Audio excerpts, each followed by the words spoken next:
Take it back protest across Nigeria. Wetin e dey about? Welcome to Sinok Media. Please like, comment, share and subscribe. A planned nationwide protest against bad governance don kick off across various states for Nigeria. According to the organizers of the nationwide protest, Take It Back movement na to call attention to demand an end to crackdown on free speech and ongoing bad governance for the country. The organizers say make people gather for different locations where dem don identify across the country so dem go fit press home their demands. Dem add say the government dey use the Cyber Crime Act to silence citizens and dem want make dem stop the act. The demonstration dey take place for several cities wey include Abuja, Oyo State, Jos, Borno, Akure, Ore, Lagos, Maiduguri, Rivers, Port Harcourt and others. The theme of the nationwide protest na nationwide protest against bad governance and free speech suppression, according to the organizers. Leaders wey dey fear criticism no dey fit to lead. Expression no be crime. Journalists, activists and ordinary people dey silent under the Cyber Crime Act. Na the fight for our digital freedom, the group talk for their X page. According to the group, dem say dem write letter give the police to protect dem during the protest because na their democratic right.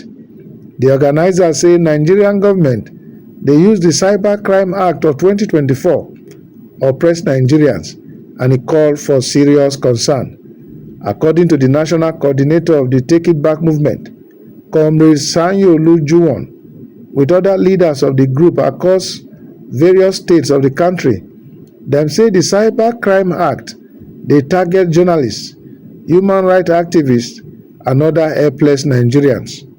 Na weapon of mass suppression wey dem design to silence Nigerians wey dare to challenge the corrupt and illegitimate powers wey dey, including opposition voices, journalists and young people wey dey freely express their opinions for TikTok and Twitter. Dem call for the immediate and unconditional repeal of the Cyber Crime Act to safeguard the rights enshrined for the Nigerian Constitution. Accordingly, we will call out Nigerians for a series of protest actions, mass demonstrations, until this oppressive act dey thrown to the dustbin of history. We will continue to fight for a Nigeria where freedom of expression not be a privilege but a fundamental right. The Nigerian police force say dem dey worry about the planned protest. According to the statement from the talk person for the police, Muyiwa Adejobi, he say April 7 na day when the government don declare as National Police Day to celebrate the dedication of officers in the Nigerian police force. But the force dey concerned say that same day na when the organizers bin choose to protest across the country. The Nigerian police force hereby advise the organizers not to carry out this planned protest as e no be the appropriate time and e dey mischievous.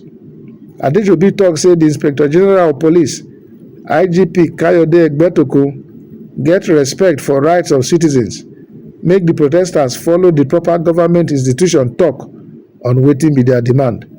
The Inspector General of Police hereby urge all the organizers of the planned protest as well as individuals wey intend to join the protest to pursue dialogue to press home their demands. How the protest dey waka across Nigeria?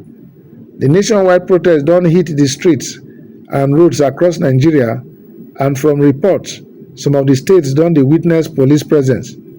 For Lagos State, the peaceful demonstrators bin hit the streets starting from Ikeja as dem move round the government secretariat. With plenty placards wey dem write on top am, dem carry am for up to show wetin their demands be. Dem also meet police for some junctions and the protesters begin dey chant songs. Take it back protesters for Port Harcourt run after police fire tear gas to scatter their protest. The protest wey dey hold for major cities across Nigeria na call on government to repeal the Cyber Crime Act. One yet to be identified officer dey fire tear gas into the middle of protesters for the Rivers State capital. My country people, how the protest dey go for una area? Abeg make una comment for this video make we know wetin dey happen.